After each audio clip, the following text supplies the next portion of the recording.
tertúlia.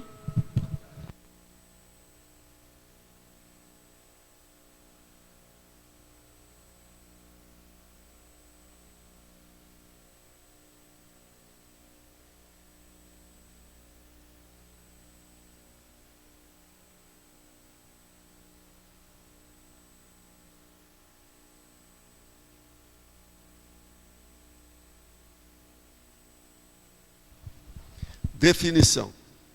O status é a condição pessoal ou modo de estar, propriedade, qualidade, característica, posição, situação ou condição dinâmica da consciência, homem ou mulher, cidadão ou cidadã, no âmbito da sociedade intrafísica, socim, buscando manter um nível de vida civilizada compatível com a dignidade humana. A defesa da autobiografia. O nível social, as estratificações na estrutura da socim, os papéis conferidos pela organização social, os padrões etológicos esperados, os direitos, privilégios, obrigações e limites socialmente atribuídos, as expectativas e as cobranças sobre o cidadão ou a cidadã, as crises intraconscienciais nas alterações geradas pelas crises de crescimento e o status pessoal. Agora, na argumentologia, nós temos a taxologia, 20 categorias de status básicos da personalidade na sociedade intrafísica. Na remissiologia, nós destacamos entre 15 verbetes, ato social, canga tribal, coleira do ego, cosmovisão humana e status momentosos. Frase enfática. O nível convivencial do status do cidadão ou cidadã na sociedade intrafísica depende, acima de tudo, da qualificação da mentalidade fraterna, interassistencial, da consciência lúcida. Você vive despreocupado ou atento quanto ao próprio status social. Por qual razão? Pelo processo da razão, a gente vai ver se a qualidade da pessoa de estar preocupada com aquilo ou não.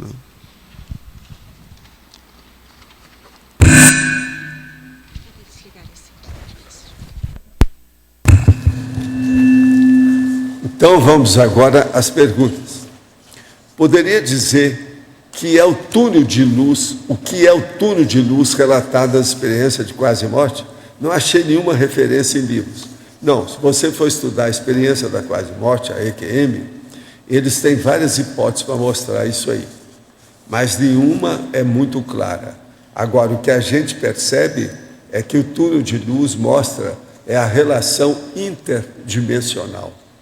Ele faz a conexão entre dimensões da consciência. E para mostrar isso de uma maneira pictórica, o melhor que tem é mesmo um túnel com luz. Por isso que a tendência da pessoa dentro do processo de elaboração de pensene e, vamos dizer, a holomemória dela fica por aí. Mas isso ainda não está muito bem explicado, não. Há muitas hipóteses sobre o assunto. Sobre a questão da forma de pensar, ao modo de consciência, o senhor responde que a intervenção é breve. Teremos que aspirar pela intervenção produtiva e prolongada? Tenho dúvidas sobre a minha intervenção. Como melhorar essa autopesquisa? Olha, o problema todo para melhorar é estudar o parapsiquismo a partir do estado vibracional e começar a fazer a interassistencialidade a partir da TENEPS. Isso aí pode fazer a pessoa intensificar ou dinamizar a sua compreensão do passado e ela pode chegar a entender a sua própria intervenção, curso intermissivo e tudo mais, de uma maneira específica, individualizada. Agora, a tendência nossa é você ficar com a intervenção cada vez maior, porque a sua vida ela começa a ficar com maior valor assistencial quando você é consciente. Por quê? A rigor, vamos pensar uma coisa. Uma consciência que se manifesta diretamente pelo psicossoma, ela tem muito mais capacidade de realização evolutiva do que uma outra, igual eu, por exemplo, que manifesta a partir do soma. Então, a tendência da evolução é qual? É a gente continuar com 4 veículos ou com 2? Não, é continuar com 1. Então, a situação é precária nisso aí. E outra coisa, conclusão, a tendência nossa vai ser ficar com períodos intermissivos maiores, cada vez mais. Mas isso vai ter uma fase de transição enorme. Eu, por exemplo, estou nessa fase de transição, que eu não posso dizer que eu vou ter uma fase intermissiva longa. Não, vai depender do max mecanismo. Divido o CMP da atividade. Agora, uma coisa. No dia 23 foi realizado o primeiro núcleo de extensão da Sinvex na Universidade do Rio de Janeiro. É um núcleo de extensão dos jovens, isso é fora de série. Eu estou falando aqui porque acho isso muito importante. É uma vitória, é um nível avançado do nosso trabalho aqui de desenvolvimento da conscienciologia. Então, ocorreu no final do curso da prática de tridotação consciencial na INVEX. Foi no campus IPC do Rio de Janeiro, que foi feito lá e estudado direitinho, etc. Tal. Agora, tudo isso, então, eu dou os parabéns a partir da Patrícia Barbosa, que é a voluntária da Sinvex do Rio de Janeiro, que estão realizando um grande trabalho de Max Proex, ou seja, grupal. Agora, voltando aqui àquele assunto que nós começamos antes de começar a tertúlia, eu queria chamar a atenção para o processo das pesquisas das retrovidas e algum indício que pode dar das vertentes para esse estudo, que é o que a gente está falando aqui. Todo mundo aí está precisando de ver, ou está querendo, ou alguns estão querendo, entender as retrocognições. Então, por exemplo, quais são as pesquisas disso? Que indícios de vertentes ou de viés que nós podemos ter? Eu estou falando indício de viés, vê se me entende. Eu não quero ser redundante nisso, não. Vamos entender bem. Então, é como se fosse a soleira da porta. Entende? É os passos iniciais da situação. Entende? A sala dos passos perdidos, que eles chamam. Que é onde a pessoa ainda não sabe qual é o lugar. Ela está palpando, ela é semi-cega. Então, vamos entender. Eu vou dar uma vertente disso, que eu já estudei comigo. Então, veja bem, eu sou uma consim-cobaia para vocês. Agora, examinando as minhas tendências, eu vejo o seguinte. Eu tenho um tipo de idiosincrasia política bem óbvia, e que é grupal. E tenho uma afinidade política singular, que não é grupal, é singular. Agora, quais são as minhas idiosincrasias políticas grupais? Eu sempre dei conta, nas coisas que eu li, desde quando meu pai via a Segunda Guerra, os negócios todos. Em Marx, em Engels, Lenin, Trotsky, a Rússia e Cuba. Tudo é comunismo. Agora, tem mais um de comunismo, que é a China. No entanto, a China, eu sempre tive afinidade singular, específica. Então, agora vocês durmam com um barulho desse e vê se me entendem. Como é que é isso? São 7 coisas aqui. 6 são 7 coisas praticamente de comunismo. 6, eu tenho afinidade, vamos dizer, uma afinidade com uma. E com 6, eu tenho idiosincrasia política grupal. A 6, Marx, Engels, Lenin, Trotsky, Rússia, Cuba. Eu estou falando nomes e condições que tem sua razão. Qualquer um que for estudar comunismo vai ter que pensar nisso. Agora, junto com isso, tem a China. Com a China, eu já tinha simpatia. Eu quero dizer para vocês, eu tive convite, tudo quanto é jeito, para ir para a Rússia, para Cuba, eu nunca desejei ir nesse lugar. Eu estava, por exemplo, na China, era só entrar numa estrada que eu ia bater na Rússia, com todos os negócios arrumados. Eu tinha tudo, eles queriam pagar para eu ir lá, eu não quis ir. Vocês têm uma ideia? Eu tenho uma idiosincrasia lá dentro do processo. A turma que levou projeciologia para a Rússia foram os próprios russos, não fui eu. Eles é que levaram, traduziram o livro em pequena, a comunidade deles, do estudo lá que precisava deles. Mas não fui eu que fiz isso. Cuba, eu nunca estive lá. Tive vários lugares desses por aí, nunca estive lá. Nunca me interessei por nada da história. Agora, a China, eu já estive lá, estudei lá, tornei a voltar, vi uma porção de coisa por todo lado, conheci Macau, conheci Hong Kong.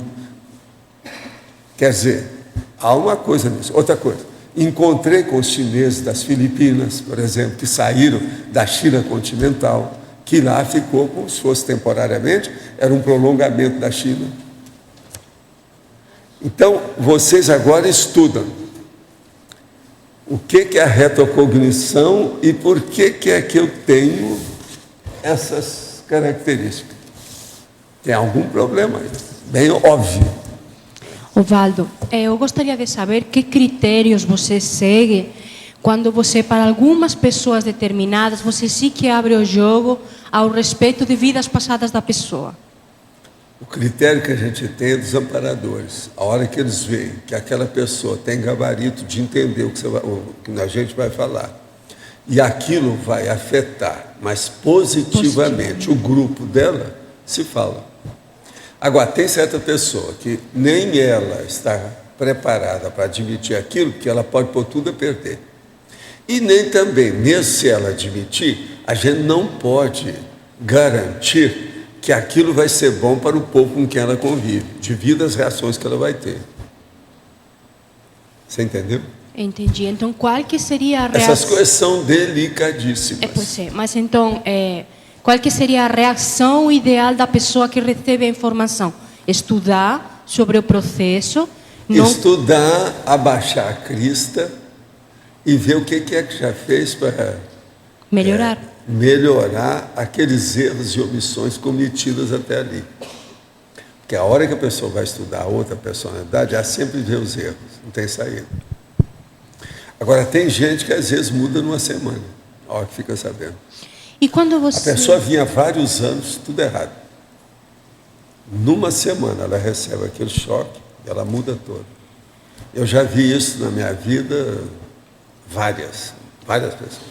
E quando... Aí me deu um branco.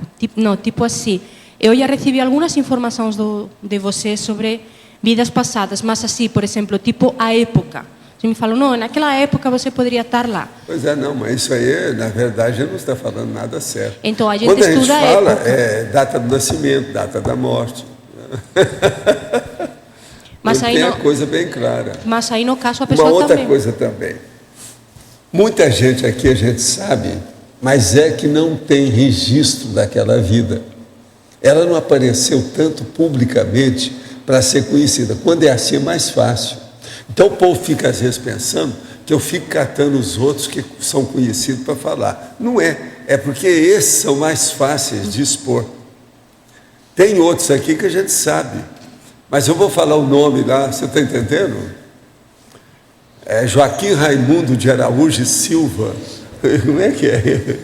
Mas, Valdo, no caso, quando você fala para uma pessoa, por exemplo, o período, a época, também é interessante a pessoa estudar aquele período, aquela época. Isso eu falo, eu mesmo falei para você.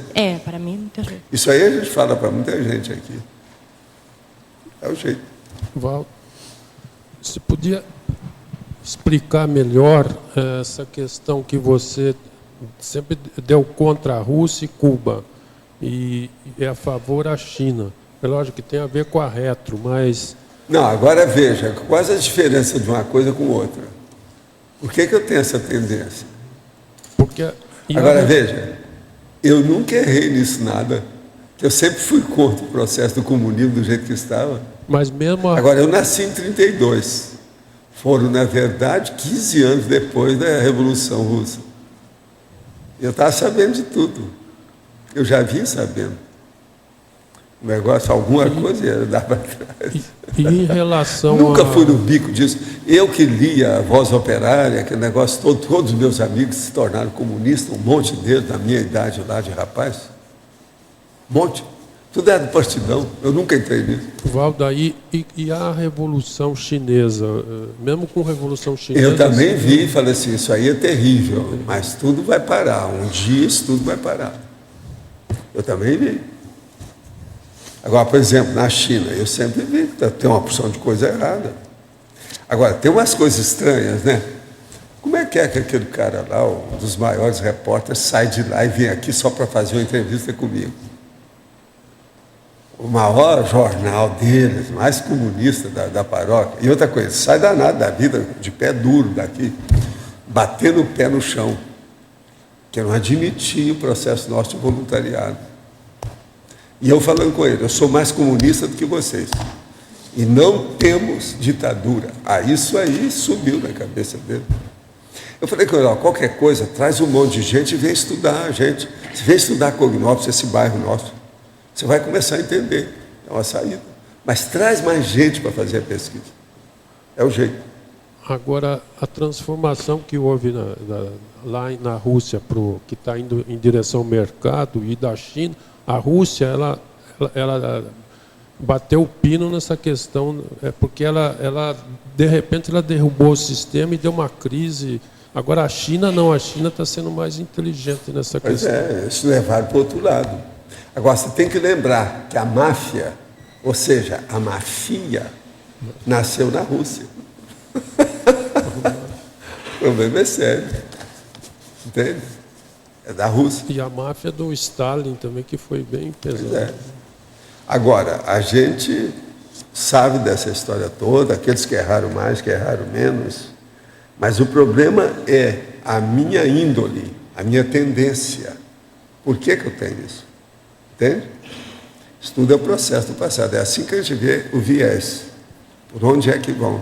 Mas você percebe... Agora, por exemplo, isso aqui são fatos. A minha vida, eu mostrei isso. Eu não posso esconder uma coisa dessa. Eu na época lá, houve uma época que eu entrei no marxismo, tudo bem. Mas já novinho... Agora eu não, nunca. Eu sempre meti o pau no Marx. Mas aí novinho eu já percebi que estava tudo errado, por quê? Pelos relatos do que acontecia lá. Porque eles falavam uma coisa assim, teoricamente, era uma maravilha, e lá batia o pino tudo. Eu, por exemplo, Alino, eu sempre quis estudar as coisas de uma maneira muito eficaz. Então tinha gente que me perguntava, Walter, como é que eu vou avaliar um filósofo ou um grande político numa situação dessa? Eu falei assim, ó, se você quer, eu vou te dar uma medida grossa, mas que funciona. Todo mundo que foi favorável a Marx não presta. Isso eu falava há quanto tempo? Então, todo mundo que bateu palma para o Marx numa certa época, bobeou. Esse é burro. Então, agora burro. Você vê, já é muita gente. Sou burro, confesso. É muita gente que fez isso. Mas eu fiz uma... Não, presta atenção no tanto que não tem. Agora, veja, isso é minhas ideias ainda em Uberaba. Rapazinho.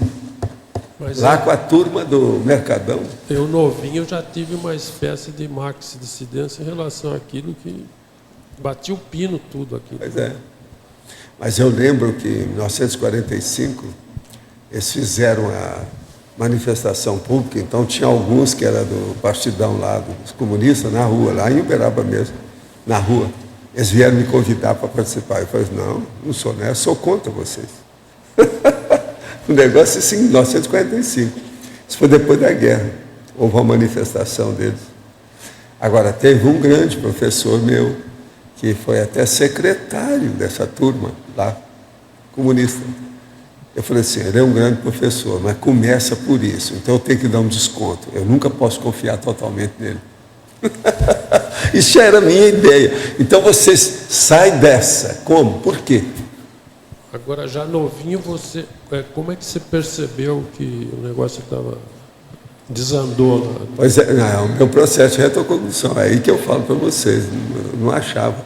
Agora, veja, entre 1916 e 17, da Revolução, para 32, tinha 15 anos.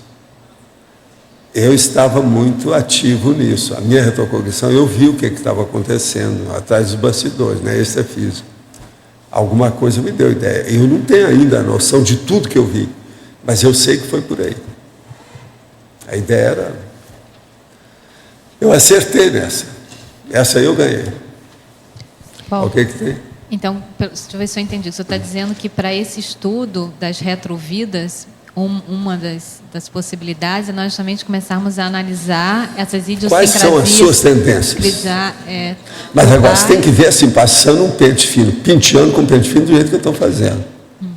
Isso aí são fatos que é você que viveu, eu não posso dizer. Entendi. Eu estou falando dos meus que foi eu que vivi, eu não posso falar do outro. Então, analisar. Agora veja, tem que chegar nesse nível que comigo é incontestável. Eu não tenho por onde tirar o corpo fora disso. Mas você disse também que, quando você começou hoje ali, você falou também que era conseguir ver o passado no presente, não ficar olhando o presente. O que veio primeiro? Não, mas o meu processo não é esse. Você tem que ver o passado. Agora, o que se passa? Eu comecei a ver por que a minha reação com essa condição. Uma grupal e outra singular, individual. Por quê? Isso é uma discriminação que eu fiz. Uma discriminação política, óbvia, e no caso, inteligente para mim. Isso é terrível, gente. Agora, o meu negócio veio de rapaz. O que eu estou falando é 1945, eu tinha 13 anos, 46, eu tinha 14 anos. Que é da turma lá, que foi na época que a gente decidiu as coisas. Meus colegas todos eram do ginásio. Gente que participou da marcha lá, aqueles negócios todos. E eu não participei disso.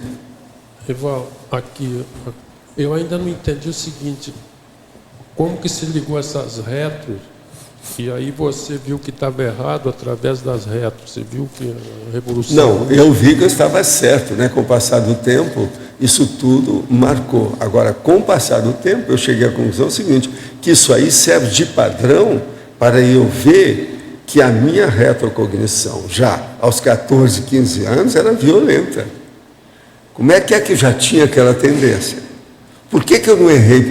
Por que é que eu, sem conhecer tudo, escolhi corretamente? Isso é o passado. É isso que eu desejaria que mas você estudasse. Melhorou o discernimento pelas retros. Não, agora melhorou mais, né? Quanto mais você vai vendo aquilo que você acertou, um acerto em cima do outro, você sabe, potencializa os acertos. A tendência, então, é melhorar tudo. É que a gente não consegue identificar que essa tendência, na realidade, é uma retro. É isso. Você está começando a entender agora. Sua tendência, eu estou usando a palavra idiosincrasia, presta atenção. Idiosincrasia e afinidade, isso é retrocognição. Por quê? É você ontem. Como é que você reage hoje? Os assuntos são mais ou menos os mesmos. Vocês estão começando a entender, é isso aí, você está começando a entender agora. São as vertentes, os vieses. Nós temos que chegar, a gente tem que estudar aquilo ali. Tem que abrir uma porta aí nesse negócio, está um paredão. Você está entendendo? Um muralhão. Tem que abrir uma porta nisso. Mas, Valdo, por exemplo, vou voltar aqui para mim. As minhas tendências judias, entre aspas, eram claras, mas eu não sentia. Uma coisa você... Não, mas você, no seu caso, você tem que dar o desconto do seu processo do afoitamento. Você sempre foi muito afoita. Seu negócio é da hora. E outra coisa, todo mundo te favorecia para isso, papai e mamãe faziam tudo que você queria. Isso é uma droga. Tá, mas aí... E você dominava todo mundo. Quando eu te conheci, ainda era assim. Você está entendendo? Então, é a sua tendência. Você não parou para pensar. Você não se colocou outside. Sabe como é que é? É o negócio do outsider. A gente tem que ser o adventício. Tem que ser o forasteiro. Não, você dominava o contexto. Aí não dá para fazer pesquisa. Tá, mas um determinado dia, aí aquilo entra. Não. De vez em quando, aquilo fazia você pensar, te dava aquele choque. Por exemplo, a hora que te dava um choque, os amparadores entravam e te davam inspiração. Olha o caso de 700 experimentos. Aquilo foi um fenômeno parapsíquico dos mais nobres da sua vida. Tá, mas qual a ligação disso com o Negócio judeu? impressionante dela. Hein? Mas qual a ligação disso com o judeu? Como é que é? Qual a ligação disso com o judeu? Eu descobri que isso tinha alguma coisa. Não tinha nada. Mas tem. Tem, porque o judeu pensa em dinheiro. Na hora que você decide dar alguma coisa, que é o dinheiro, você jogou o pan-judaísmo para o buraco. Então, aí mesmo que eu não ia achar que eu tinha nada que a ver com Mas o é o judeu. contrário. Você está começando a dominar o processo. Você não saiu dele. Acapite? Você sabe o que aconteceu com ela? Eu vou explicar, porque senão esse troço fica no escuro. Foi uma das coisas mais sérias dela. Ela chegou para mim e falou assim: Valdo, nós vamos publicar maior número de milhares de exemplares do 700 experimentos, porque é necessário. Eu senti e vi que nós temos que fazer isso. E nós vamos pagar isso. Vou falar com o Tadeu. Não foi isso que aconteceu? Falou com o Tadeu, nós publicamos 7.500 exemplares do livro. Ela tinha razão. Tudo. Tudo em cima do lance. Tudo. Até hoje o livro está funcionando aí, ajudou esses anos todos. Outra coisa, aquilo ajudou o Instituto, acalmou o Instituto totalmente, porque por muito tempo a situação das vendas do livro e o negócio todo melhorou demais a situação lá. Foi o máximo, foi uma mão na roda. Agora veja, ela sentiu o processo extrafísico. Sem querer fazer coisa. Mas aí, quando você falava para mim que eu era judia, até por causa disso, eu olhava assim: não pode ser. Porque se eu tive que abrir mão, porque naquele momento era o único dinheiro que a gente tinha, a única bala na agulha, e a gente eu fazia uma coisa, eu fazia outra. Tudo bem. Aí, quando você me chamava de judia, aí que o negócio não entrava mesmo. E levou quantos anos? Levaram 20 anos para eu poder aqui, num dia, quando você fez aquela coisa, eu poder... Nossa, agora eu entendi. Agora, isso aí foi em Então, 1994. Faz 16 anos que 16 aconteceu isso. anos. 17 anos. E que você me chama de judia também, e que não entrava. Aí eu vou voltar. Não, é porque só quem vive isso, só quem viveu isso que foi aqui no tertuliário, quando você tirou aquilo tudo, só quem viveu isso é que sabe como é que é. De repente, quando você falou aquilo, agora é o contrário, você pode dizer que eu não sou, que eu sei que eu sou. Porque a coisa entra, você sente aquilo tudo. Então aí é que eu entendo agora, que talvez começa seja a pensar retro. agora nos vieses seus, do ponto de vista político, econômico, vamos dizer, étnico. Mas o que eu fico preocupada? Não é isso. É com por que eu levei 16 anos para perceber aquilo ali. Visto que... Porque você estava aí você muito falou para mim... preocupada com as coisas que eu estava falando do presente. Você entendeu isso? Mostra para ela o que você está achando. Às vezes vai clarear mais para ela. Então, Grace, às vezes a gente fica muito... Eu acho que essa ansiedade que você está tendo agora, né? Por que eu não entendi? A afoiteza. Por que eu não entendi? Isso, a gente fixa muito a pessoa no presente, sabe? Então, se a gente der uma relaxada e sair um pouco da questão mais intrafísica... É isso que eu falo, o outsider. É que ele também o adventício. É que você também me explicou que foi assim, às vezes você não consegue, porque você ainda tem algum quarto escuro. Eu devo ter muitos. Mas o problema é o seguinte... Eu ainda não sei se esse quarto escuro que eu tive que romper para chegar ali, entender esse negócio do judeu, eu ainda não consegui definir qual era. Entendeu? Se eu rompi, eu rompi, eu sei que eu rompi, mas eu não defini. Então, mas olha, agora junta isso que você já conseguiu coligir até o momento. e coloca aquilo num local para ver o que é que vai aparecer mais. Quais novos indícios vão começar a surgir. É isso que a gente tem que fazer. Então, a pergunta para você: como é que foi você com esses quartos escuros na sua vida?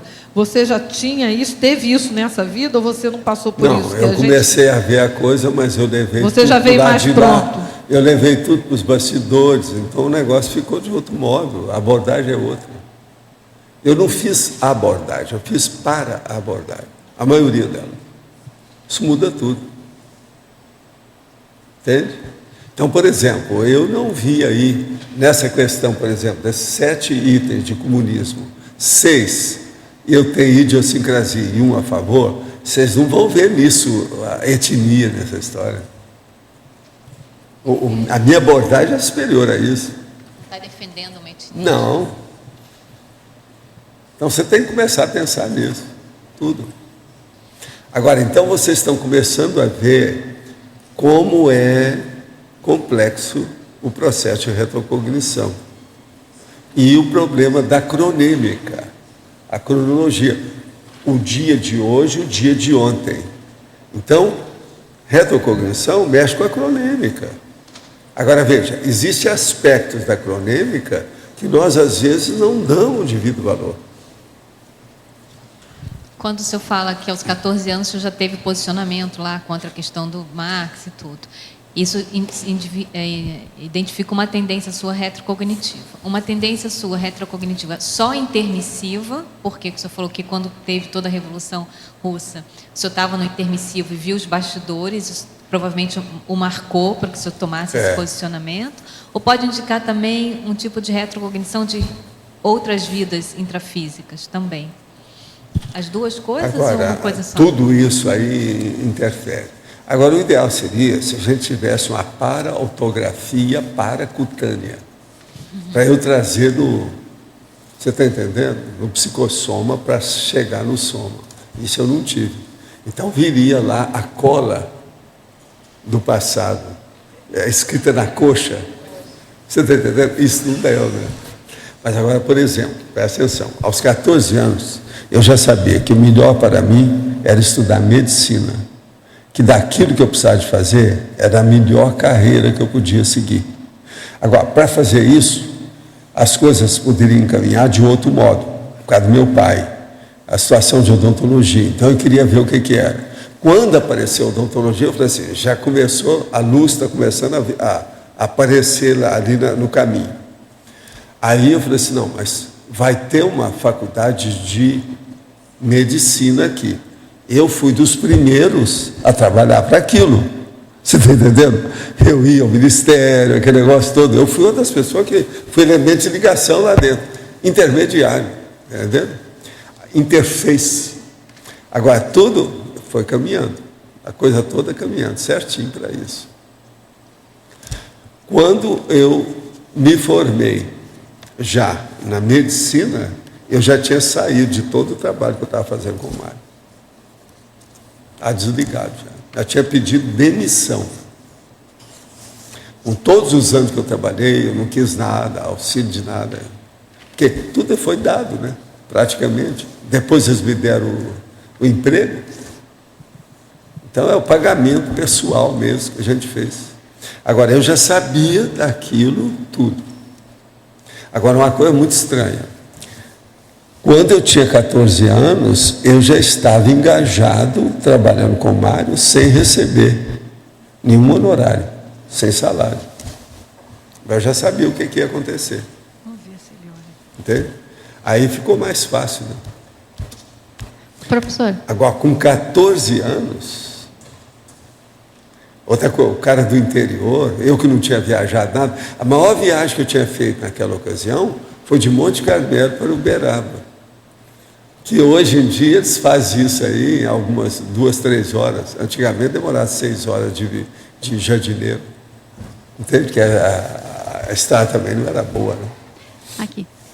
E como a gente aprofundar o processo da retrocognição a partir de um tema de pesquisa seu? Eu tenho pensado muito nisso. Pois Por é, que eu escolhi esse coloca foco tudo, porque e eu estou seguindo é por essa aí, linha? você está começando a ver o que é que eu estou dando aqui. Olha o viés, é um deles. Agora anota todas as hipóteses, as possibilidades. A partir do tema. Não, anota aquele tema, vê se tem outro. Olha as outras hipóteses, as outras possibilidades. Porque eu As alternativas possíveis. Porque eu tenho pensado nisso. Por que eu escolhi, eu persisto nessa linha, né? Pois No é. caso do O abertismo. seu, Eu falei o seu alguma está coisa. muito claro. Há quantos anos você está com Está isso? estudando Por que abertismo. é? Meu foco Pois é sempre o Tem que abertismo. examinar isso aí. E eu tenho pensado nisso, né? Pois é. Por que Nossa, eu não aí. fujo dessa linha? Agora tem que ver as outras alternativas. O que é que tem? O que você queria, João? É sobre o que você tinha falado antes do começo da tertúlia, sobre a gente não saber da complexidade do nosso pensamento. Você pode ampliar isso, falar mais sobre isso? Por exemplo, a Ana ali, ó, ela estuda há vários anos o processo e a tendência dela é de estudar tudo que diz respeito à China. Ela ficou tudo envolvida com isso, tá certo? Agora, o que se passa? Isso é complexo para ela ter essa tendência assim tão determinada, tão óbvia, tão evidente, tão marcante. Mas veja, nós somos complexos. O que é que eu estou falando para ela? Ela tinha que estudar agora outras opções. Não pode ser só a China. Isso aí é um aspecto. Quais as outras relações? Deve ter outros fatores, outras instâncias, outros problemas, outras ideias, outras condições existenciais concomitantes com a China. Quais seriam? Isso ela ainda não estudou. Então, essa complexidade do modo dela abordar, ela ainda não alcançou ainda. Você entendeu? Sim, em matéria por exemplo, ela quer se aprofundar em retrocognição, né, no passado dela, mas do pensamento de uma forma geral. Como é que a gente pode começar a entender mais a nossa complexidade e entrar mais nisso? Ver quais são os seus potenciais. Eu não estou falando aí de potenciais da ProEx, não. Aquilo que a gente vive falando todo dia aqui, não é isso. São os potenciais que você sabe, que você tem confiança em você, que você tem confiança no seu pulso, está na sua mão. Você está entendendo? Você sabe o que você quer. Então, essa autossuficiência, quase sempre a gente naufraga. A maioria ainda não tem capacidade para fazer a avaliação da sua própria autossuficiência. Por isso que é bom o negócio da ProEx, consciência terapia e tudo mais. Professor, aqui no ar, aqui em cima, Sim. chegou a minha vez, voluntariado. O seu voluntariado na página 32. O voluntariado religioso, o voluntariado militar. O que é isso, voluntariado militar? É o caso dos militantes, assim? Não, o voluntariado militar é aquele voluntário que vai para a guerra. Aqui mesmo tem aquele nosso amigo que foi lá, um brasileiro, que eu encontrei com ele, que é voluntário. E estava trabalhando lá não é no Afeganistão, no Iraque. Ele esteve comigo. Eu tive com aquele outro nosso amigo lá em Porto Alegre. Porque eu tinha pensado que podiam ser os partidos clandestinos, aquilo. Meu caso, né? Por exemplo. Não é, não, né? Ou é? No tempo dela lá. Já quando foi. você usava a boina, né? A boina de guerrilheira. Não usava boina. Não. Então chegou perto. Era escondido, sem boina. Sem farda. Então tá. Ovaldo, tem os casos em que você fala para a pessoa o que ela deve pesquisar. No caso da Ana, ela decidiu pesquisar a China, mas tem pessoas que você fala, não, você tem que pesquisar sobre esse assunto, ou incluso às vezes você fala, você tem que escrever um livro. A condição da pessoa está muito óbvia. Ela é evidenciada pelos fatos, você vê na cara dela o que ela deve fazer. No caso da Ana, não, ela tem que estudar mais.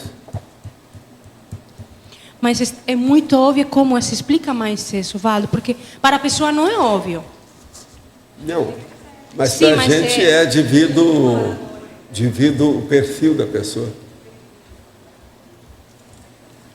Não, eu sei, Flávia, que ele consegue ver, mas eu quero saber assim, como é que ele chega a esse ponto para a gente poder fazer isso sozinho. Escuta, tem certas pessoas que às vezes têm um perfil que é acima da média. Esse perfil não pode ser julgado pela janela, julgar para cima, acabar com ele. E a pessoa, às vezes, tem aquilo, mas ela não se dispôs a assumir aquela condição. Então, essa a gente fala, ó, você tem que assumir isso aqui, por causa disso, explica tudo para ela. Tá, mas Uvaldo, vou me colocar como cobaia para conseguir entender melhor isso. Quando você me pediu para escrever o livro do Lastanosa e pesquisar as coisas do Lastanosa, que critérios você avaliou, percebeu? Porque porque você é desse povo, né? Sim. Você é da turma dele, né? Mas quando você está falando... Te vira. Sim, mas quando você está falando de perfil, assim, por exemplo, você avaliou a capacidade que eu poderia ter de escrever sobre esse assunto. Uma coisa é ser daquele No nosso povo. povo todo aqui, não tem ninguém melhor do que você para escrever isso. Nem o Sandro é melhor. Chato, né? Mas é verdade. É você.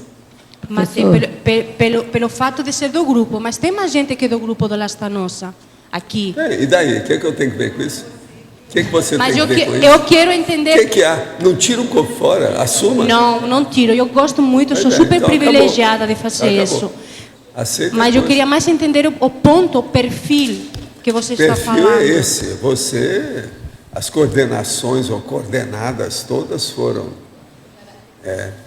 Professor Waldo. Houve uma confluência. Explica para ela. À medida que ela avançar no estudo, na pesquisa, publicar o livro dela sobre Lastanosa, tudo isso também não vai ajudá-la a ter essas informações? Porque às vezes a gente não consegue ter todas as informações porque a gente não está ainda, né? Agora, a gente tem que puxar o fio da meada. Essas coisas vêm pouco a pouco. Não vem tudo de uma vez. Tem que ir com calma, até a pessoa saber. E outra coisa, é bom que venha mesmo gradativamente para não dar um tranco na pessoa, aí, uma crise, um ataque nela, um impacto mais forte. Isso não é bom. Professor Waldo, é possível, por exemplo, em minhas retrocognições, eu me vi em várias registradas e líderes, mas em muitas lideranças revolucionárias, tá? E nessa quase entrei, até uns 18 anos, e daí para frente eu me percebo líder assistencial e é certeza disso que eu sei. É possível uma mudança numa vida?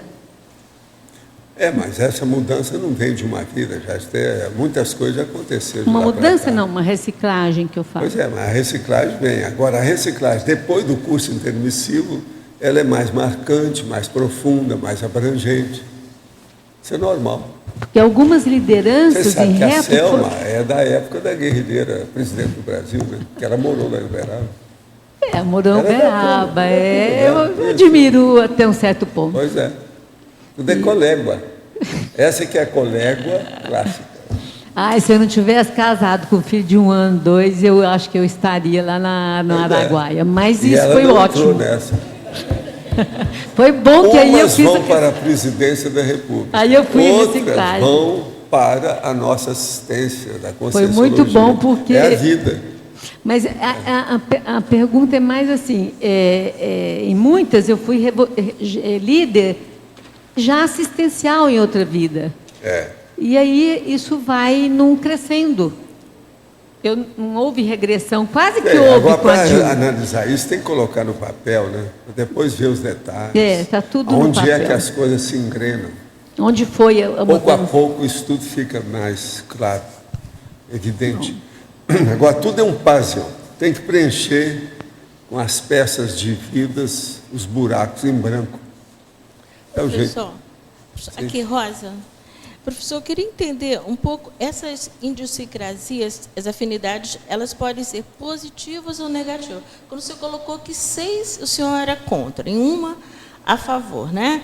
Então, tem a ver também esse levantamento dos contras. Por quê? Por que você está...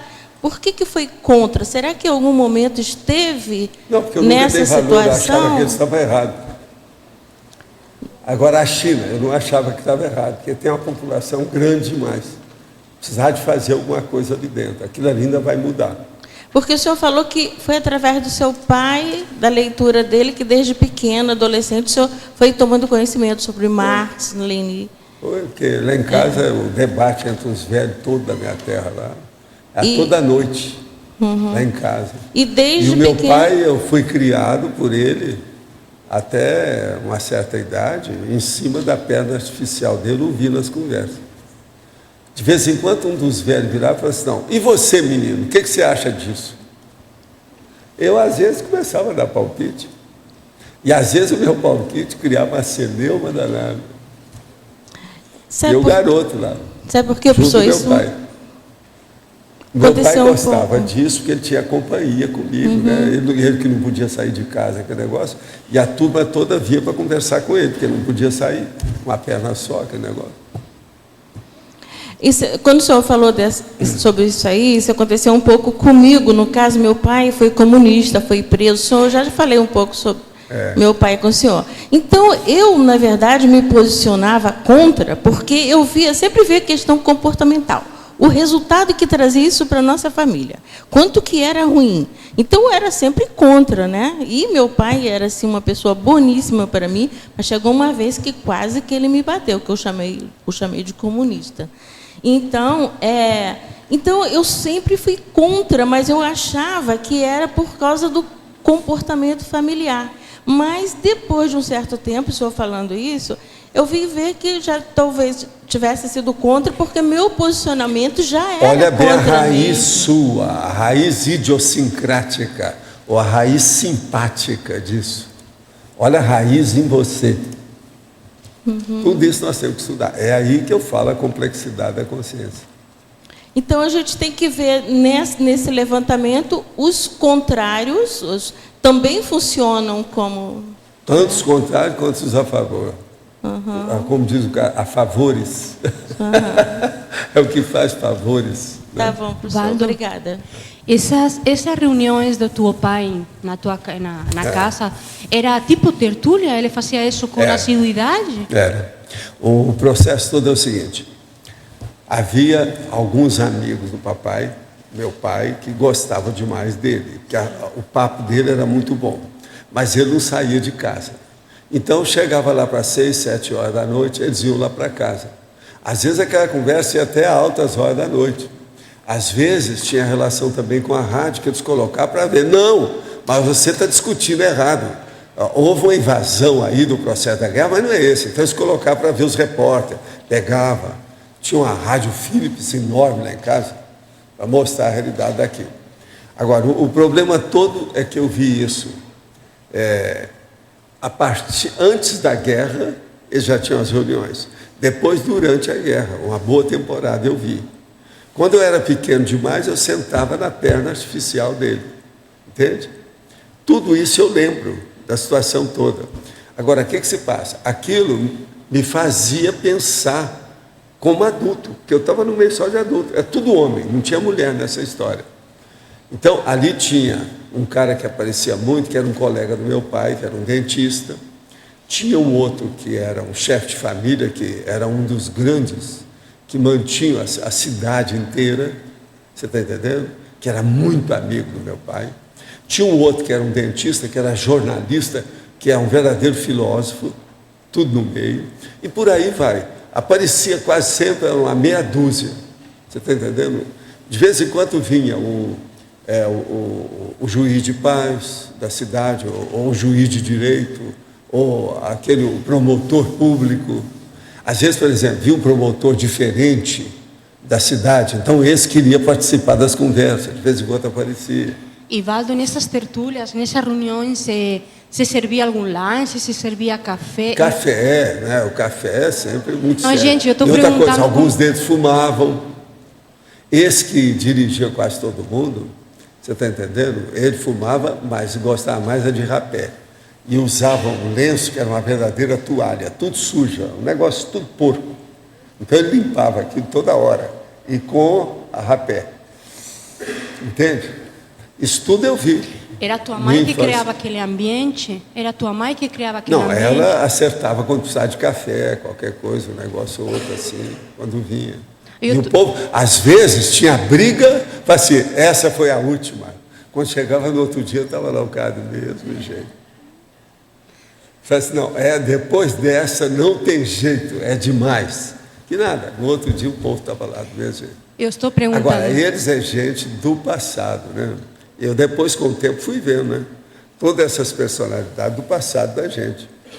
Eu estou perguntando isso, Valdo, porque o Lastanosa, quando ele era menino, muito pequeno, o seu pai ou seu avô tinham tertúlias. E ele assistia às tertúlias e também ficava nos braços do pai. A Espanha tinha muito disso, era mais comum do que a gente pensa. Era um processo familiar, vamos dizer, tradicional, de cultura, né? Do ambiente. Agora, lá com meu pai, o negócio era por causa do problema da perna dele, que ele não saía de casa. Entende? E outra coisa, ele ficava só em casa pensando. Quando ele estava bom mesmo com a cabeça, o homem era difícil de domar a fera. Ele tinha princípios muito firmes e batia por aqueles princípios e defendia os princípios dele.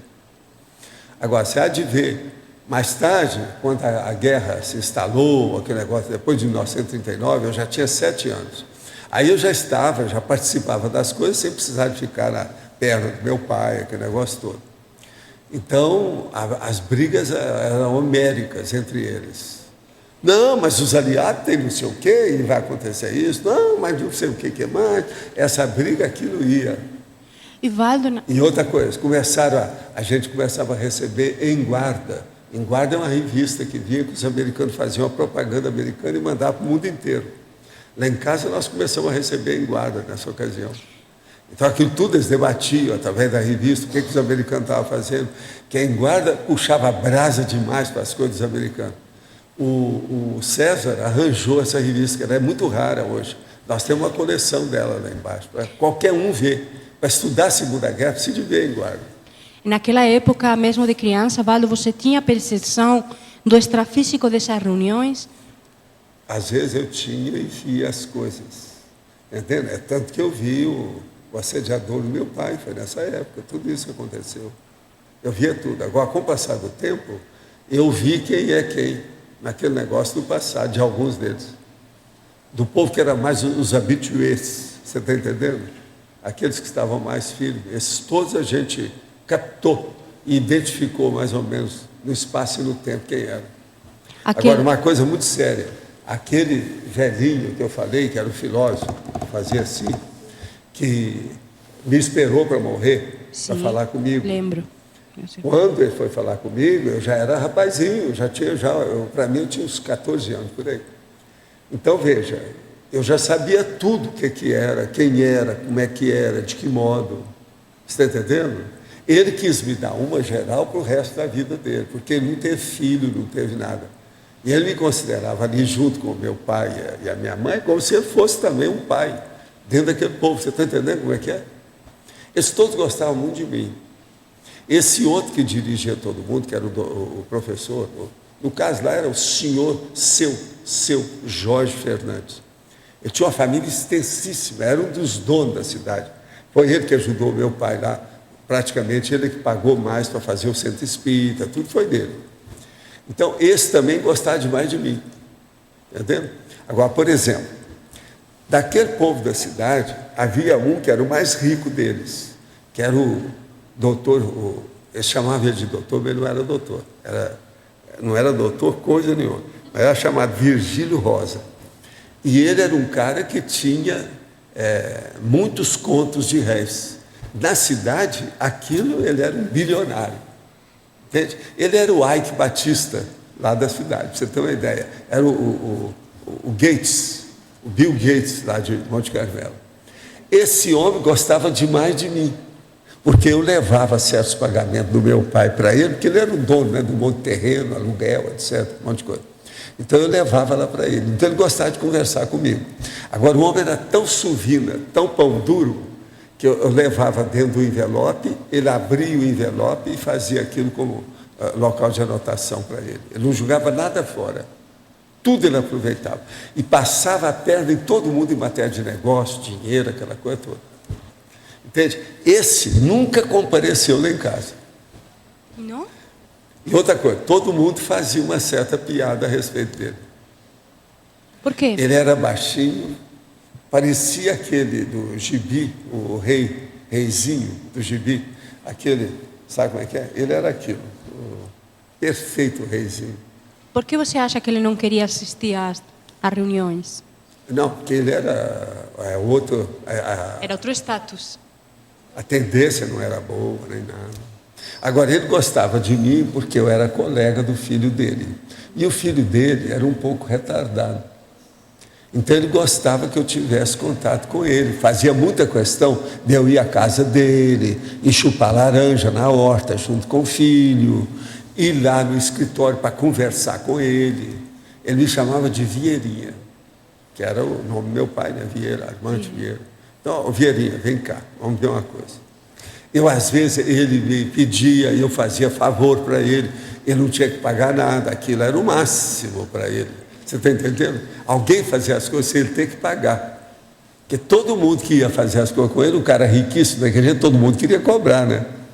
Eu não. Não, você podia levar isso aqui para mim, ó, lá no fulano, na rua tal, assim, ó, deixa comigo que eu vou levar para o senhor, pode me dar e tal.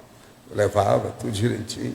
Ele já sabia, trazia a resposta, ou trazia um recibo. Então, esse aí, daquele povo todo, o único amigo que ele tinha era eu mesmo. E Valdo, da turma da reunião não tinha ninguém, todo mundo era meio contra ele. E a tua irmã Ruth também assistia a essas reuniões? Não, não. Ela não. Ela também teve uma boa temporada dessa, que ela estudava fora, ela estudava em Lavras, com as americanas, lá no Granbury, Instituto Granbury. Entende? Ela aprendeu português e inglês ao mesmo tempo em Lavras, que é uma cidade de Minas muito mais longe, afastada. Isso aí foi a minha infância. Na minha infância, eu passei também 4 anos sem ter o irmão. Sim. Até os 4 eu não tive irmão. Então, a casa nova que nós fomos, quando eu tinha 3 anos, eu ainda passei lá 1 ano e tanto sem ter outro irmão. Era só eu. Entende? Agora, o meu pai se acostumou comigo, porque ele não criou a minha irmã. Foi o meu avô que criou, porque estavam separados. Então, eu fui o primeiro filho que ele criou. Então, ele olhava aquilo. Na verdade, eu era o primogênito mesmo para ele. Você está entendendo como é que é? Ele levava isso em consideração. Agora, ele levou mais em consideração a hora que eu falei as coisas que ocorriam fora do corpo. A hora que ele confirmou tudo, pronto. Eu virei, então, uma espécie de pitcher para ele. Entende? Tudo ele queria saber, como é que era. A minha mãe também, com o tempo, foi a mesma coisa. Eu virei uma espécie de confidente dela. Menino. Entende? Isso me ajudou demais, eu não posso reclamar nada disso. Agora, o que eu acho é o seguinte, desse povo todo, quem me ajudou mais foi minha mãe, né? Ela em primeiro lugar, o resto tudo vem em segundo. Mas ela ajudou muito mesmo, realmente. Sim. Professor, aqui, página 34, item 8 da taxologia, o senhor coloca lá status extrafísico. Aí, eu queria que o senhor desenvolvesse um pouco mais esse primeiro item, a conjuntura da reputação extrafísica. Acho que, de certo modo, isso tudo que o senhor está falando tem a ver com isso, né? Tem.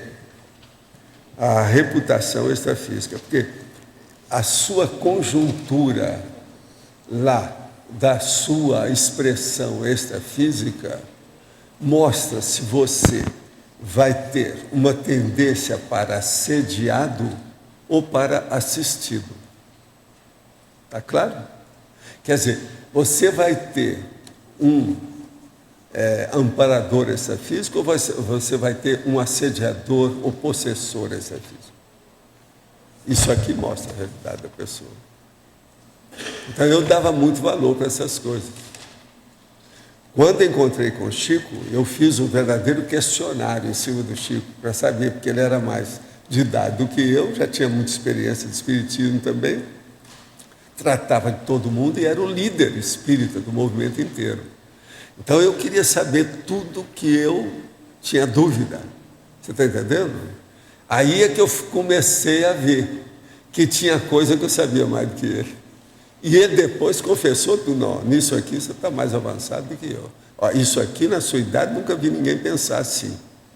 Então, aquilo lá me colocou num outro status. O Chico me ajudou demais, ele me informou muito, eu me atualizei demais com as coisas dele. Eu aprendi muito com ele.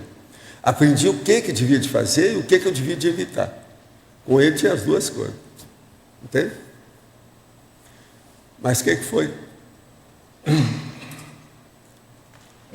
Complementando, porque eu achei interessante ou diferente que você não colocou status extrafísicos lá na definição.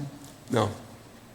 Então, por que isso? Porque o que interessa para nós aqui é ver a conviviologia nossa aqui, né?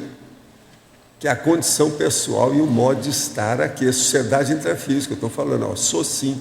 Sim. É a dignidade humana. Uhum. O que interessa para nós é decidir a programação existencial. Uhum. É o mais importante. Agora, o status que interessa mesmo é esse, né? Programação. Tá bem, obrigada. Agora aqui, outra pergunta. Ontem, praticando o EV, iniciou-se um formigamento. Depois fiquei com o corpo todo formigando e pressão no ouvido esquerdo. Formigamento era constante, calmo, pacífico, harmônico, porém não muito intenso, meio fraco. É isso o EV? Será que atingir agora falta deixá-lo mais intenso? Não, isso aí não é bem o EV, isso é formigamento. É um tipo de vivência da situação. É isso que você está falando aí. Anota, estuda o seu laptop. Com o passar do tempo você vai ver. O EV é uma vibração geral que você estabelece pela sua cabeça. Sua vontade, você decidiu. Isso aí é outra coisa. Agora, formigamento tem de tudo quanto é jeito. Isso varia infinito.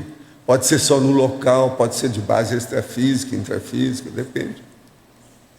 Na definologia, o senhor coloca o status no âmbito da sociedade intrafísica. Olha, o que ela acabou de perguntar. É um homem que está perguntando.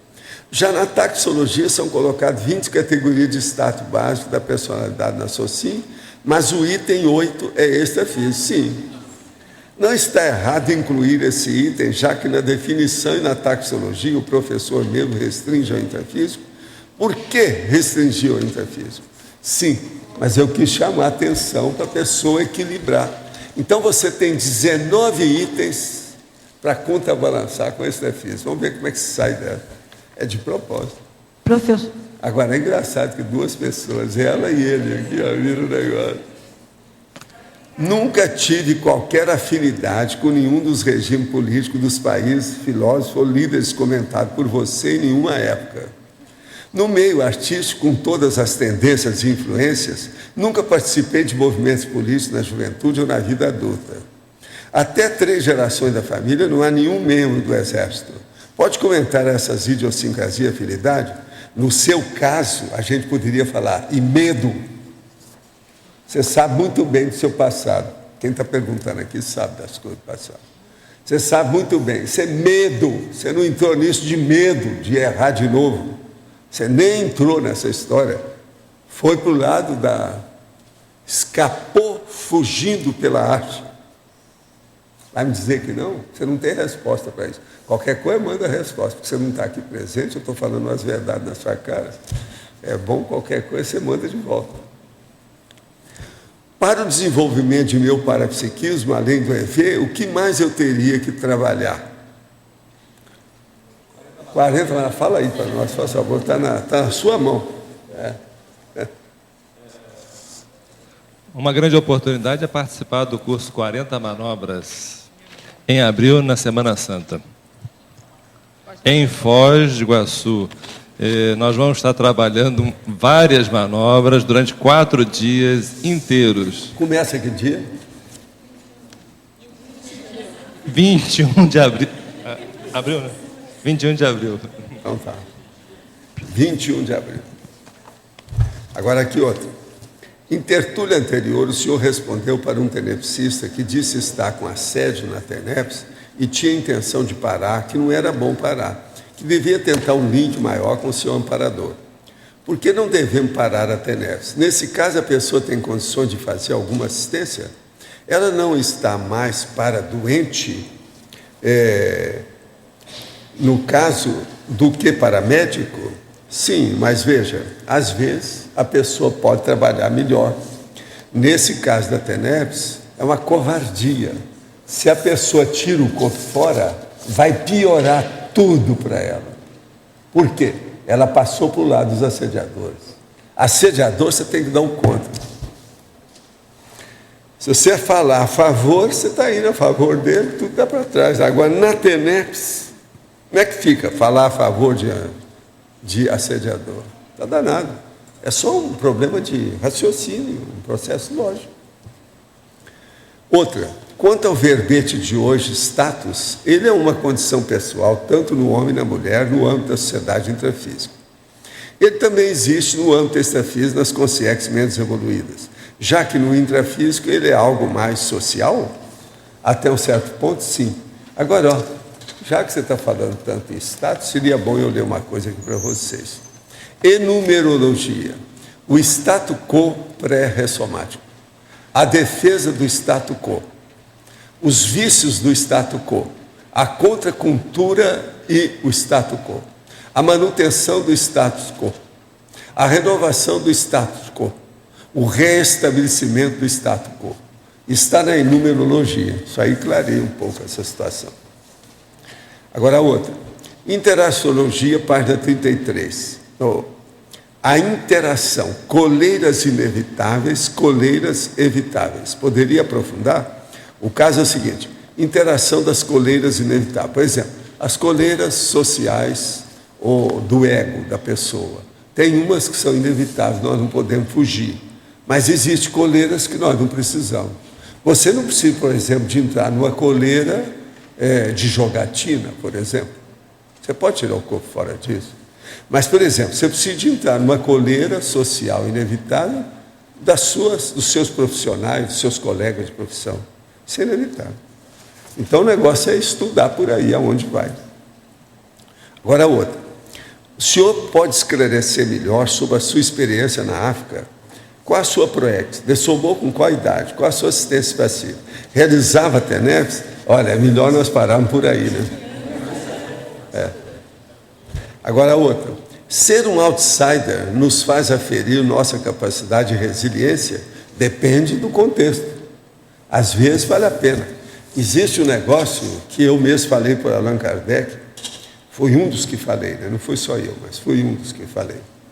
Que a gente falou para ele o seguinte, olha, quando você tiver um problema muito grande, você se considera um espírito desencarnado. Isso é o outsider. Isso aí ajudou muito a ele a pensar o que ele ia fazer, mas mesmo assim, ele podia ter feito ainda coisa melhor, né? Não deu, foi pouco tempo, ele estava doente. Então, quando você tiver um problema muito grande, lembre-se, você é uma consciência extrafísica.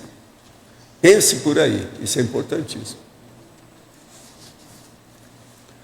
Quem é mais que está aí com o microfone? Pode falar. Sou eu? Aqui na página 34, taxologia, é o segundo item, status comunicativo. O que é esse status, o último item, da territorialidade individual? O status da territorialidade individual. Por exemplo, todo mundo tem uma territorialidade, que é o processo nosso do holopensene. Isso. Agora, isso é individual. Agora, qual é o status seu dentro desse holopensene? Na comunicação, né? Aí na sua vivência. Tudo que você tem, não é só a comunicação, a vivência. Como é que é isso? Raciocina. Vamos entender. Tudo é status. Na vivência, então, estar com os outros, estar comigo, estar no grupo. Pois é. Pensa bem. Estar sozinho. Pensa bem. Pense no Você não assunto. pode dar uma dica, um viés? Pois é, o processo todo é o seguinte, o que você faz dentro dessa territorialidade individual? A sua comunicação, começa por ela. E o que é que isso ocorre? O que você produz com isso? Quais os frutos, os efeitos? O processo evolutivo. Olha bem isso. Beleza, obrigada. Tá certo?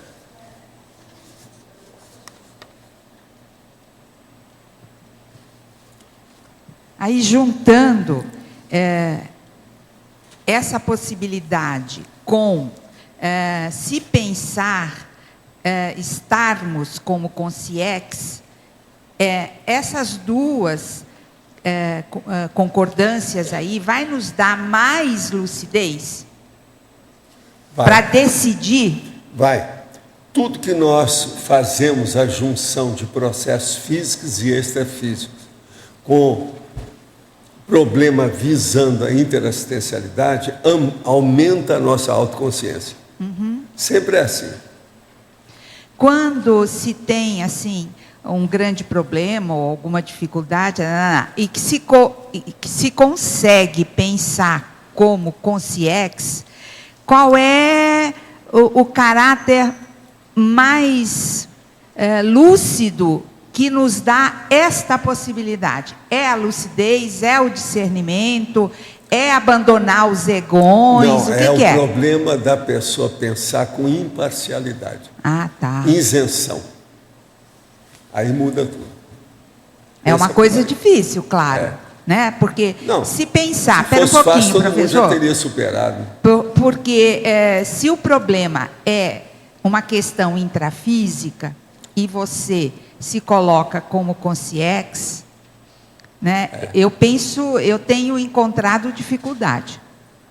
Porque, ora, eu me puxo para a convivialidade intrafísica e, ora, eu tento me colocar como consciex. Qual é a minha dificuldade? Pois é, pense bem o que é que te afeta. Aí é só você que sabe. Como é que eu vou saber? Não, mas eu não consigo encontrar o prumo. Anota no papel, pouco a pouco você chega lá. Quem pesquisa sempre acha alguma coisa. Sim. Vamos, quem procura, acha. O processo é pesquisar, insistir. Não tem jeito. Quem é que está com o microfone aí agora? Não tem mais ninguém? Então deixa eu ler aqui. Deixa, né? Eu estou vendo aquela do cara lá de Goiás, né? O cara vai ler. Então, é um perigo. O fulano, o João Garrolê, morreu. Quer dizer, ele comeu o garrolê e morreu. Quer dizer, logo depois que ele estava comendo, entende? Ele foi ler, aí ele morreu. Então, eles falam no interior, João comeu o garrolê, morreu. Agora, o que é o garrolê? Que prato é esse, garrolê? Você está entendendo? Então, eu agora vou entrar aqui no garrolê, tá certo? Status científico, a condição da titulação acadêmica, o PhD e o pós-doutorado. Agora, o status 3, cosmoético, a qualidade do CPC, a incorruptibilidade cosmoética.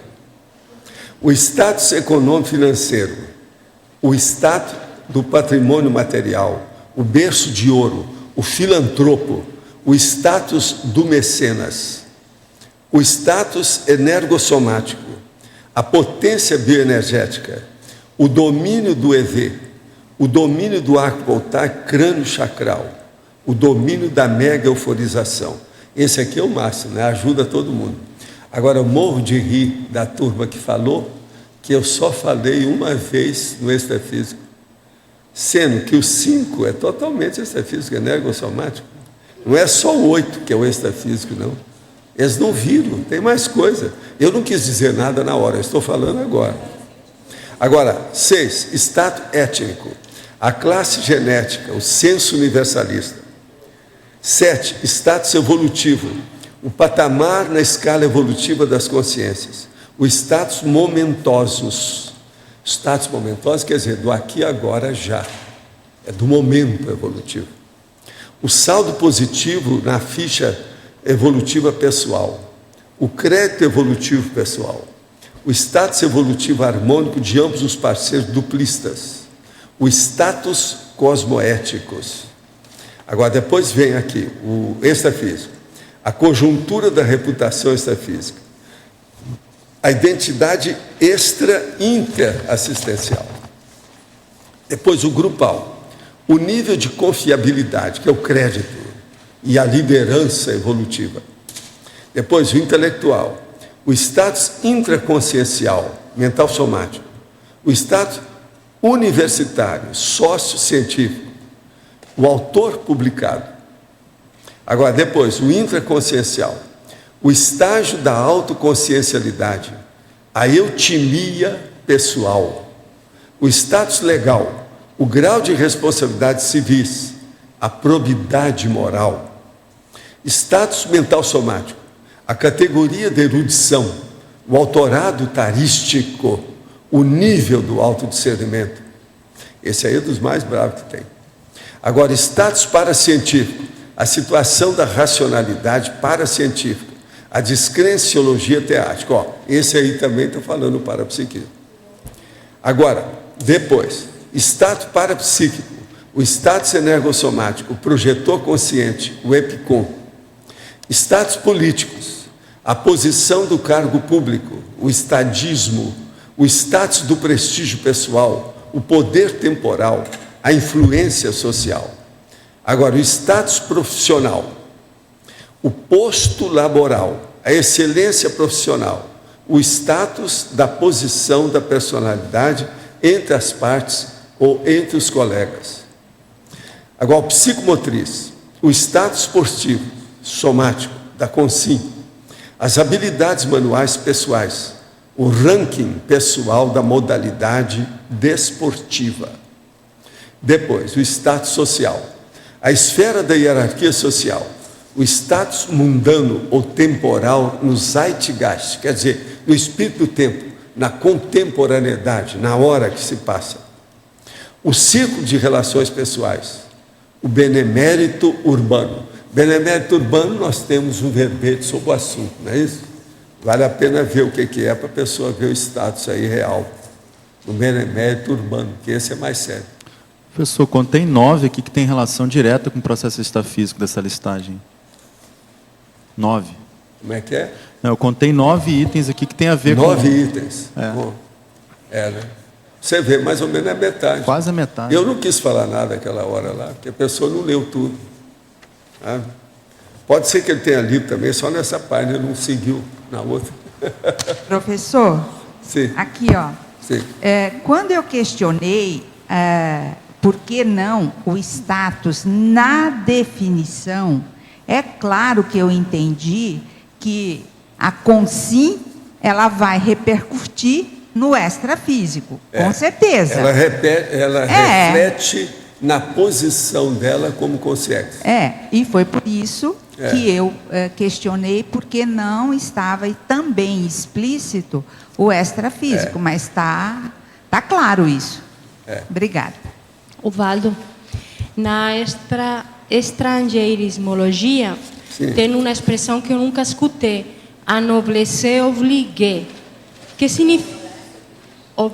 significa isso?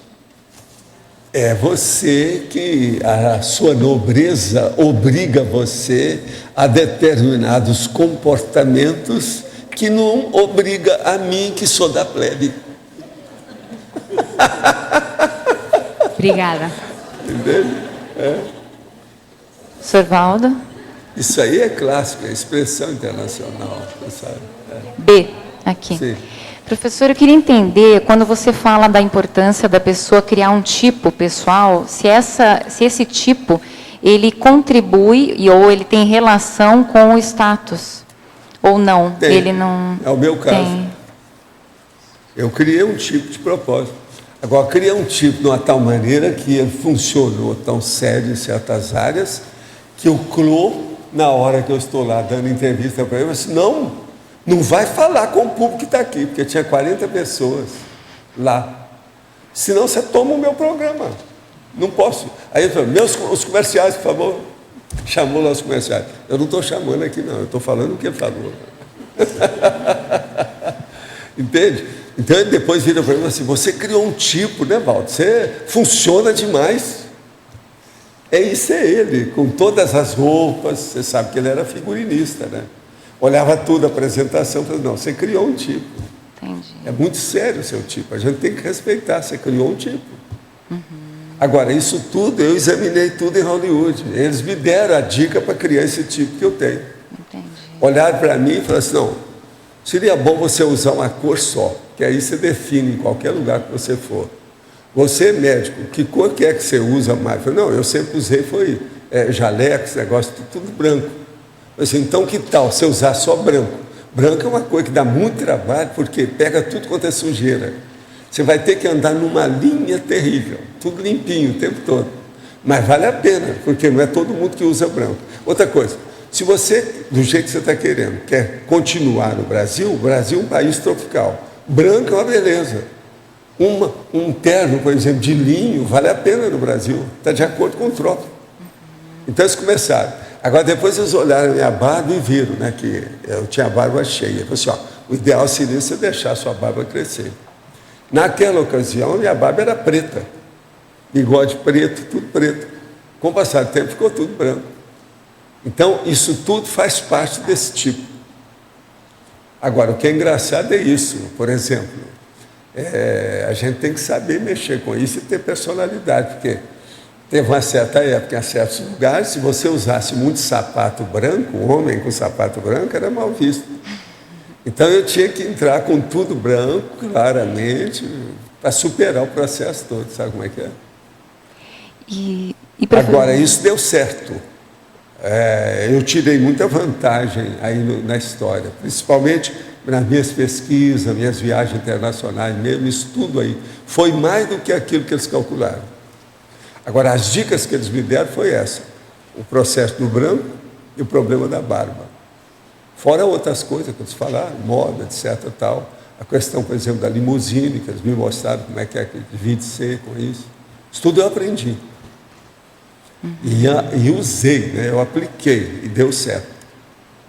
De modo calculado, então a gente pode reforçar e aprimorar nossa força presencial, né? Pode. Seria isso. Por exemplo, eu, no meu consultório, depois que eu estudei as coisas em Hollywood, então, lá na Figueiredo Magalhães, em Copacabana, eu às vezes via uma pessoa, uma moça chegava, e ela queria que a gente visse alguma coisa. Eu olhava para ela e falava assim, você tem uma característica que você não deu valor.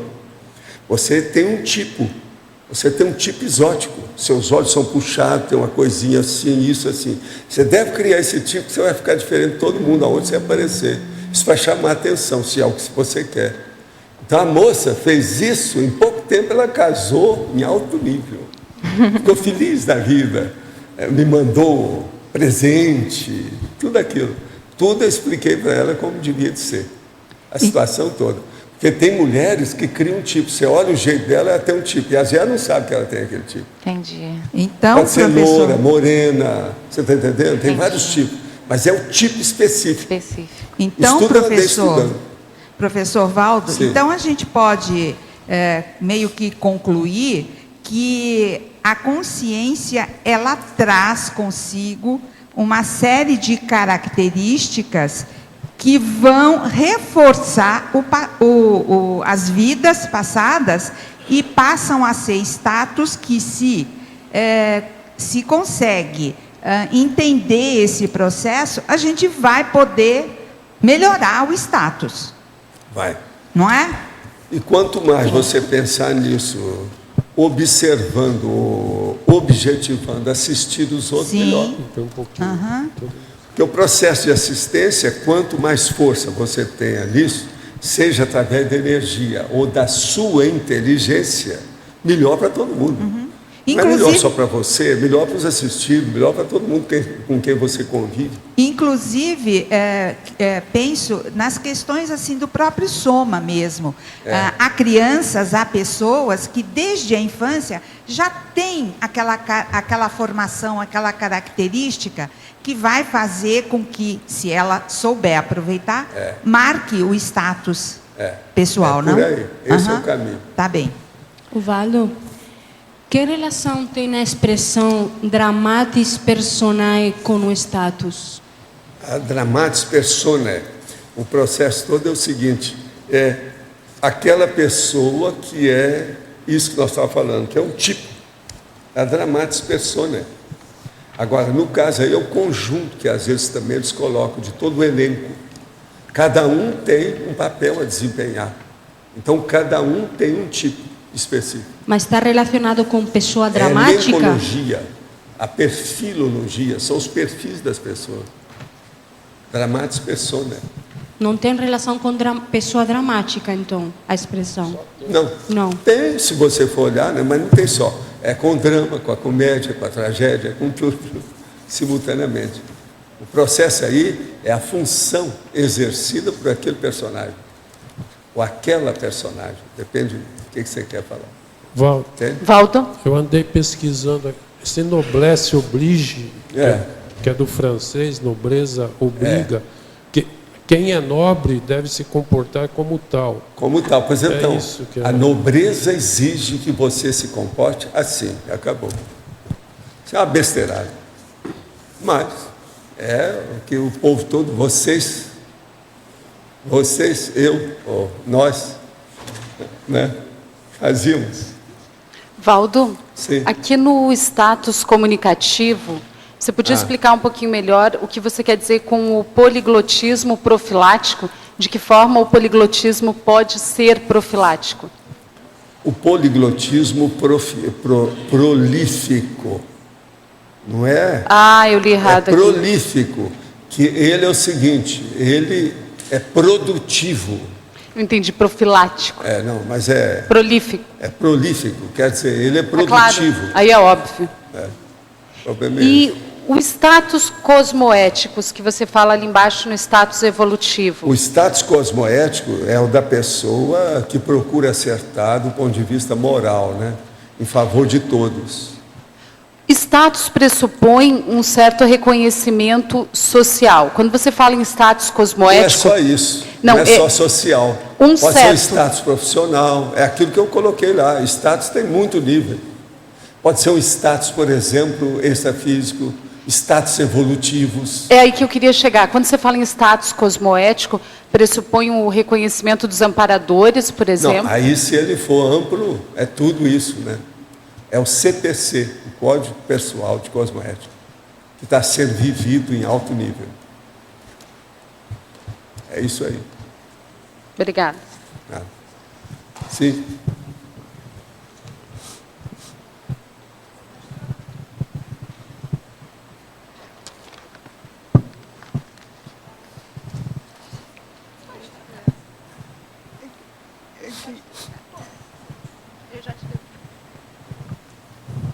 Alô, pronto. Eu tenho uma dúvida em relação à inversão existencial e o documento que é o casamento, né? Que é o documento que auxilia em alguns aspectos e prejudica em outros em relação ao casal que decide fazer. E eu queria entender a questão dessa canga, né? Que traz, que é um dos itens que dificultaria a pessoa aplicar a técnica da inversão existencial. O senhor poderia falar mais a respeito disso?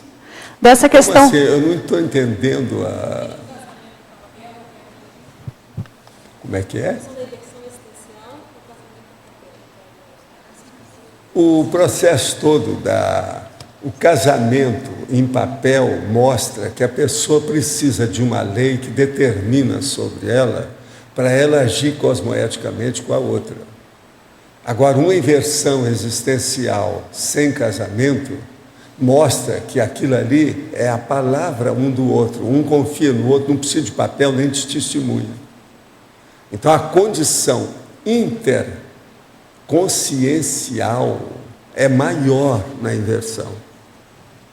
Você entendeu? Sim, eu entendi. Do ponto de vista social, do ponto de vista econômico financeiro, do ponto de vista físico, é lógico que o casamento é que assenta tudo, legaliza tudo, institucionaliza. Outra questão, tem algumas pessoas que eu vejo que não estão fazendo esse documento, né, de casamento, mas o documento de união estável para sentir uma segurança não em relação um ao outro, mas em questões de grupo karma, família, mais nas questões dos bens. Isso também interferia na questão da inversão? Às vezes, né? Depende tudo da intenção da pessoa. Observa a intenção. Olha bem a intenção. Qual é a qualificação da intenção da personalidade naquela atitude? Isso é que manda. Vale. Agora, quanto mais a pessoa estudar, mais ela aprofunda esses processos, mais ela vai entender o assunto. Então, ela acerta mais. Posso explicar para ela, no seu caso?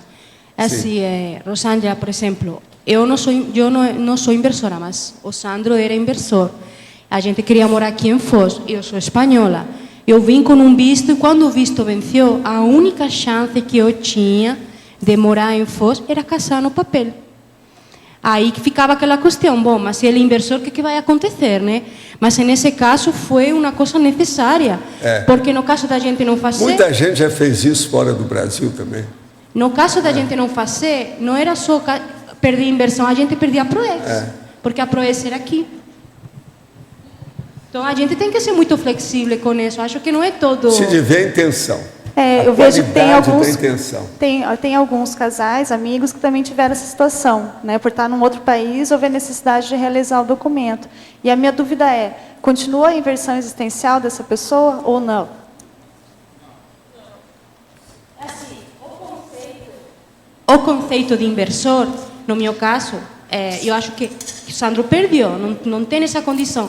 Mas a gente continua tendo os mesmos valores, as mesmas prioridades, a mesma PROEX, as mesmas competências. Então, muda a palavra, mas não muda a condição da pessoa. Acho que nesse caso fica um detalhe a palavra inversão. Mas é a minha opinião, né? Sim, ok, obrigada. Posso colocar aqui sobre INVEX e casamento? Sim, ok. O casamento tem algumas questões. O casamento formal, legal, é que impõe uma condição na qual a consciência ela tem que viver sob aquela condição de casamento. Existe a obrigação legal, existe na questão do casamento formal ou religioso as testemunhas, então somente sob condições de testemunhas, somente sob condições de uma outra pessoa outorgar a você que você já é casado, então que você, por fim, pode viver em conjunto com outra. Além disso, tem o histórico do casamento. O casamento é uma condição de negócio. Ele existe ou existiu por uma condição de negócio. Então, esse histórico do casamento envolve um holopensene de negócios, de manutenção de família, do próprio status, que é o tema de hoje, interesses econômicos, financeiros, posses, e outra, casamento ele existe para fins, até certo ponto, de consolidação de família. Família pressupõe a existência de filhos. Então, dentro do holopensene do casamento existe a união formal, mas também a expectativa de filhos, de reprodução, de continuidade daquela família, daquela ideologia, daquele holopensene. No caso da INVEX, a INVEX ela busca o contrário. Não que você tenha que alguém que obrigue você a fazer algo, mas sim que você tenha liberdade para escolher quem que você quer, com quem você quer conviver, e liberdade para assumir e destituir, se for o caso, a união, no momento que você bem entender. Quando o professor Valdo coloca a intenção é uma intenção evolutiva isso ou não? Mas no caso, quando a minha dúvida é a questão do documento, e assim, vem todo um histórico por trás do holopensene, do casamento, processo religioso, né? A questão de ser um contrato de empresa, né? Duas pessoas que vão juntar bens. E eu vejo assim, a questão da dúvida em vários inversores, se fazem esse documento ou não, ou o casamento, ou esse outro que existe agora, união estável, por uma segurança pessoal, não entre os dois, no caso, mas entre, assim, situações possíveis que possam ocorrer. E eu me questionei e não cheguei a uma conclusão, por isso que levantei a situação, para ver, assim, o que né, isso vai interferir no processo da inversão existencial. Eu estou aceitando uma canga social ou não? Ok. Do ponto de vista bem prático, você tem um documento para fazer.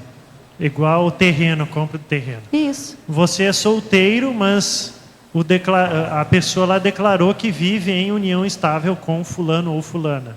Pronto. Simples. Qual é o problema? Vocês estão querendo saber o processo aí dos personagens. Isso é status. Vamos entender. Isso é o Quiquitos. O filme ganhou 2 prêmios lá com isso aqui. Então, veja só, isso é, querendo ou não, aqui, ó, de um lado e do outro, ó, ele é biface, vocês já viram? Ó, olha lá. Querendo ou não, é um tipo. Esse tipo significa alguma coisa dentro do processo da elencologia que nós estávamos falando. Está entendendo? Vocês estão sentindo o cheiro do chocolate aqui perto? Sim. Ele não perde, né? O negócio está lá guardado, tudo. Agora, dentro do armário está tudo cheirando chocolate. Ainda bem que não tem barata aqui, porque senão você já viu atrás da chuva.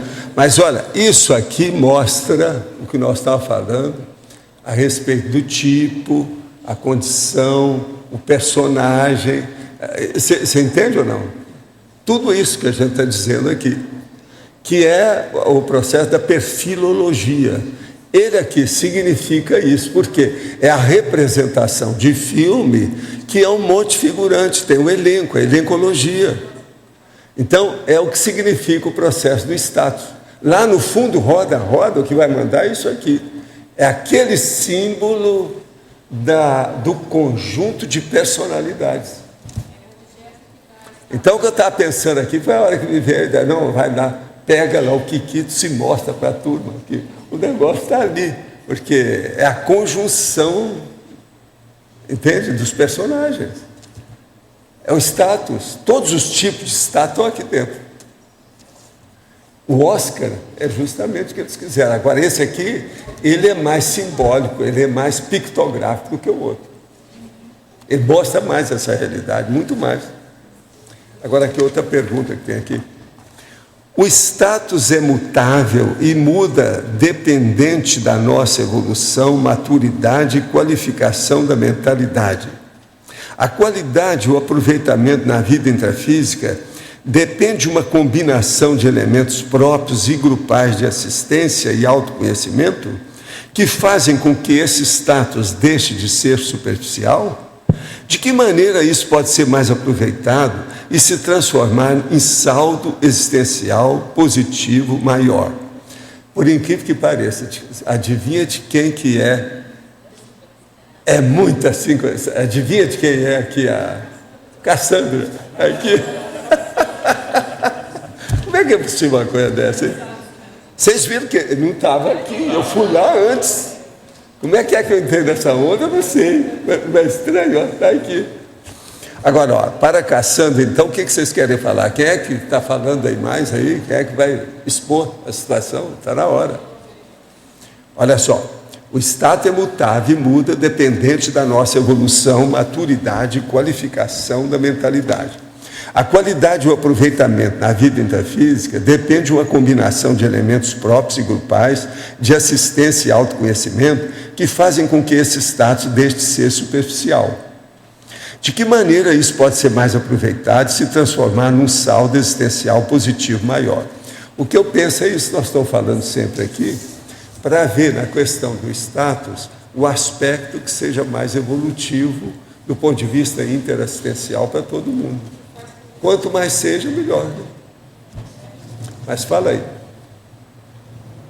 Tem a ver com o que foi colocado ontem na questão do gestor, né? Que um grande empresário, ele tinha uma influência muito grande. Quer dizer, aquele status, como que ele vai usar aquele status social que ele tem?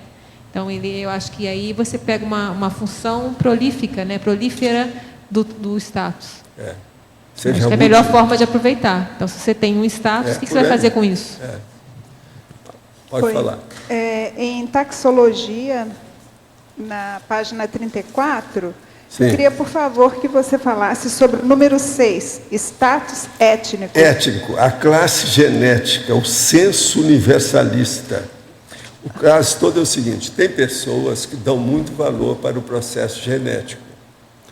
E isso aí é sério, porque é preciso ver o processo étnico da história, a etnia, o valor que a pessoa dá para isso. Porque o senso universalista é que tem que predominar, cedo ou tarde na evolução.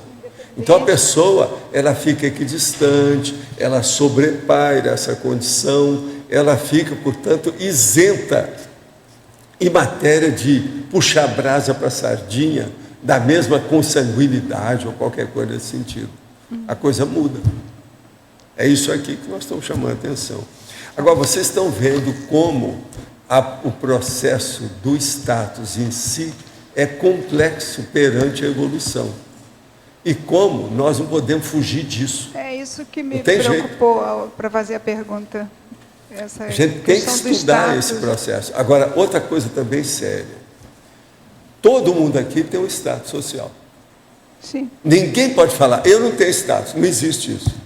Uma pessoa que chegar, que seja da favela, ou que está num lugar todo alterado, mora debaixo do viaduto, ela tem um status. Não interessa. Valdo. Por isso que é que tem o processo da classe A, B, C, D, F e tal. E a questão dos clãs, por exemplo, na Índia, essas coisas, eles são muito, se dizem muito espiritualistas, tem toda uma cultura a esse respeito. Não, mas lá é tudo furado, né? Lá tem os intocáveis. Pensa só nisso.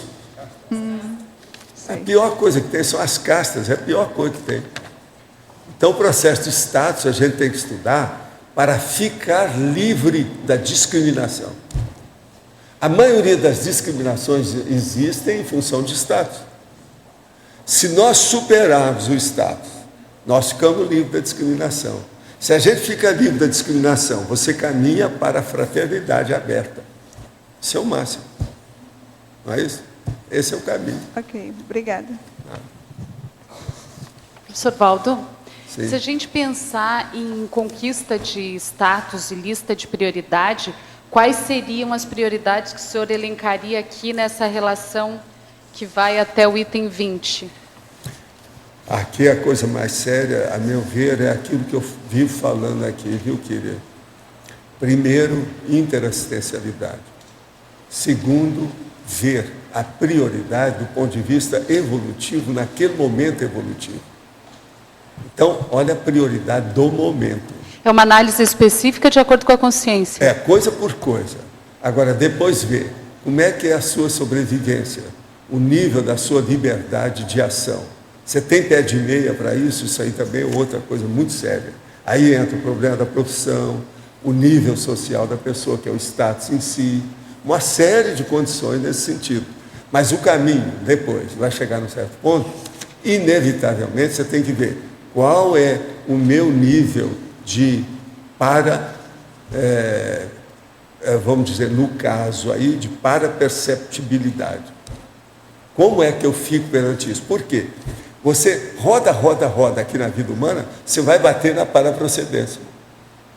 A dessoma não acaba com tudo, ela recomeça tudo. A pessoa desativa o corpo, recomeça tudo de novo. Então, ela vai caminhando, chega lá, ela volta para a paraprocedência. Aí ela tem que fazer uma checagem, atualizar, para ver o que houve com a minha vida, de lá para cá, o que aconteceu de novidade daqui para frente. Ali ela tem que dar um inventário, fazer o balanço do processo da vida dela. Então, isso tudo aí, a pessoa não pode perder de vista. A paraprocedência, então, ela é ótima dentro do processo da parapercepciologia. Quem trabalha com a multidimensionalidade não perde a ideia, a meta, você está entendendo? Da paraprocedência. Então, a paraprocedência é o máximo. Outra coisa, a TENEPS foi feita para a pessoa manter a paraprocedência em dia. Todo dia ela pode pensar naquilo. Ela agora, faz por o link, exemplo, né? Lá no fundo, desde o início do processo da humanidade, o ser humano pensou no religare, que é religar a personalidade com a paraprocedência. A religião é isso. Mas é que a religião desvirtuou tudo. Por isso que eu falo, a TENEPS substitui todo tipo de religião. Entende? Agora, para ter essa visão de conjunto, é preciso desenvolver a parapercepciologia, como o senhor falou. Coisa. Então, primeira coisa, o estado vibracional, aquilo que eu falo, começa por aí. Agora, até chegar na TENEPS não custa muito, depende da pessoa. Outra coisa, a maioria que já tem ideia, que chegou nisso, ou pelo um amparador, alguém que sugeriu, as condições que a pessoa viu, a comunicação, ela já está preparada para isso. Então ela já está madura para desenvolver esse processo. Isso é o máximo. Então a maioria aqui, ó, já está preparada para essa condição. A maioria aqui já é possível fazer a TENEPS. Agora a TENEPS é um senhor compromisso. Talvez seja o mais sério da vida humana. Para a maioria é. Né? E é o que mantém o link, né? Pois é. Agora, a primeira coisa é compreender isso, o que não é fácil. Compreender isso. Então, o primeiro passo é a compreensão. Depois vem o resto. Agora, rodando ou não as ideias e o negócio caminhando, a gente chega à conclusão seguinte, que o processo da paraperceptibilidade não pode ser descartado, never, nunca. Tem que estar de olho ali, não tem saída para isso. Então, vamos pensar na questão da paraperceptibilidade. Tá certo? Mas olha, tem mais alguma coisa que ficou mal parada? Pode falar. Eu não sei se há tempo hábil. Na verdade, eu acho que não vai dar tempo nem de senhor responder, mas eu queria só ter uma ideia, já que está falando tanto em parapercepção, como é que funciona exatamente os bastidores da tertúlia quando há essas evocações? Porque eu estava atento a algumas coisas, professor Valdo, quando o senhor falou lá, por exemplo, da história dela de judia. Aí vinham algumas palavras que eu nunca tinha ouvido falar aqui no ambiente. Aí eu fui pesquisar aqui, por exemplo, uma palavra chamada Camir. Aí fui ver que é uma cidade, uma região de Israel. Outras palavras eu fui ter no site, fui pesquisando na internet. Como é que funciona isso? Há essas evocações e, de repente, essas consciências aparecem aqui para ser assistidas, que tem relação com algum processo? Não, às vezes ela não aparece para ser assistida, não. Ela vem aqui para participar. A maioria que está participando hoje já não é mais. No início, por exemplo, há cerca de 8 anos aí, quando a gente começou com as tertúlias, era muita gente para ser assistida, porque tinha que desterroar um ambiente que estava muito carregado. Nós tivemos até fenômeno de olorização, uma série de coisas nesse sentido. Agora, hoje não é mais assim. As consciências que aparecem são todas candidatas de curso intermissivo, que são candidatas a ressomar. Então, elas vêm para ver o ambiente nosso. Então, na verdade, isso é bom para elas, que elas estão vendo o ambiente que tem, já tem um primeiro contato de afinidade com a gente, e é bom para nós, que vamos recebê-las oportunamente numa condição dessa.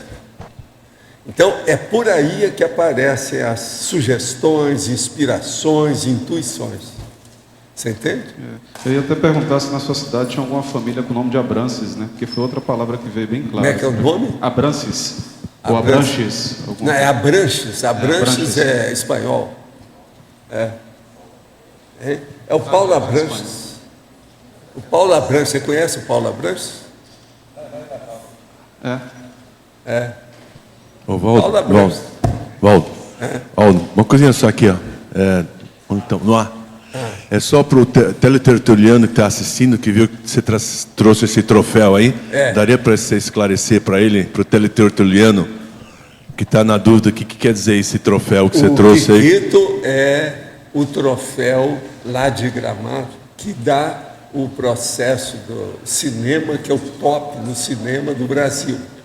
E o Cristo Espera por Ti, que foi apresentado lá, tirou 2 Kikitos desse, ganhou. Eles trouxeram, então, esse que foi feito de chocolate, que é de Gramado. Né? Chocolate. Então, ele é de chocolate, por isso que está aqui. Então, ele é o símbolo que foi recebido devido ao Cristo Espera por Ti. Agora, o Cristo Espera por Ti é esse que a Malu, com a equipe, está estudando para fazer o filme propriamente dito do romance psicografado que eu psicografei do Balzac. Então é isso, o resumo de tudo é isso aqui. Certo. Agora, tudo é um processo de status. Então os nossos comerciais, por favor. Obrigada. As pontuações da tertúlia de hoje foram 74 assinaturas no livro de presença, 41 perguntas presenciais, 12 perguntas respondidas online, 22 votos presenciais, 6 votos online. Hoje temos 5 recados. João Paulo, com 5 baia, Marta, cursos Apex, Daiane, curso holossomático, Rosa, programa verbetografia e Marlene, acoplamentário. Boa tarde. Gostaria de falar do curso com 5 baia, da Conscius, que vai ser realizado agora em fevereiro, no dia 5, é um sábado. Esse curso promove 3 campos de Consym-Cobaia, dentre os 10 participantes, nos quais vai ter um campo de interassistência, onde a pessoa escolhe uma folha, um assunto do conscienciograma e vai abrir o micro-universo para as críticas, as heterocríticas dos outros participantes e dos professores conscienciômetras que participam do curso também. Os participantes são sorteados, os professores também são sorteados a cada campo de Consym-Cobaia, e é um curso que vale a pena pelo nível de interassistência, pelo campo energético que se encontra, e os participantes têm tido experiências boas e sempre positivas nos feedbacks para a gente. O próximo curso vai ser agora, em fevereiro, no dia 5, no sábado, aqui no CAEC. Começa às 3 da tarde, termina às 8 da noite. E, em março, também vai ter a versão de março no dia 4 de março. Também gostaríamos de falar que no Consym-Cobaia de março já temos alguns inscritos. Se você vem ao CAEC em março para o Balanço Existencial, por exemplo, e gostaria de participar, se inscreva o quanto antes, porque já está tendo bastante procura e já tem alguns inscritos. Então, dia 5 de fevereiro e dia 4 de março. Obrigado. Boa tarde a todos. A Apex tem 2 convites para todos vocês. O primeiro é com relação ao curso Introdução à Programação Existencial. Esse curso é para quem está ingressando nos conhecimentos da Conscienciologia e também da Projeciologia. Esse curso vai ser no dia 12 de fevereiro, das 8h30 às 11h30 e das 15 às 18 horas. E o segundo convite é para o curso Balanço Existencial, que vai acontecer entre os dias 5 a 8 de março, aqui em Foz do Iguaçu também. As 2 informações podem ser obtidas pelo telefone 045-3525-2652. Repetindo, 045-3525-2652. Boa tarde, obrigada. Pessoal, boa tarde. O meu recado é para os teletertulianos lá de Porto Alegre. E é sobre o curso Campo Assistencial Holossomático, que será realizado aí em Porto Alegre nos dias 12 e 13 de fevereiro. Então, esse curso será ministrado pelo professor Hernande Leite.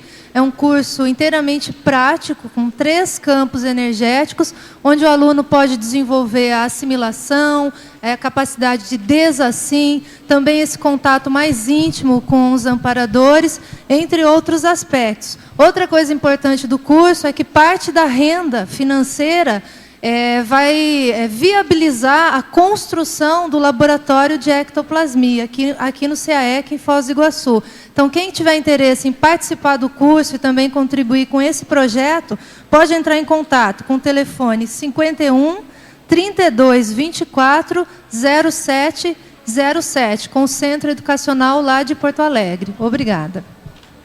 Boa tarde. É convidar todos para fazer o programa Verbetografia, para escrever verbete para ser encaminhado para a enciclopédia.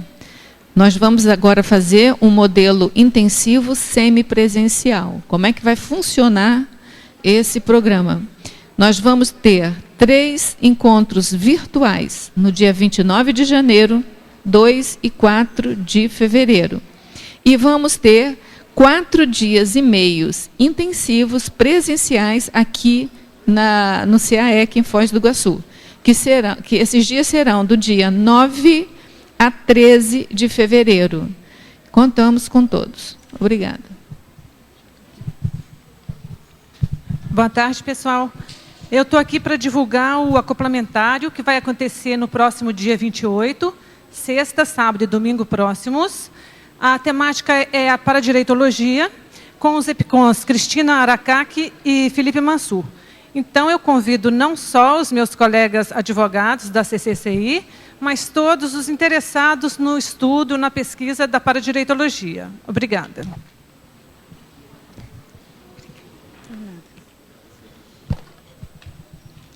O verbete eleito para amanhã é Consym subnormal, especialidade holossomatologia. Obrigada e boa tarde a todos.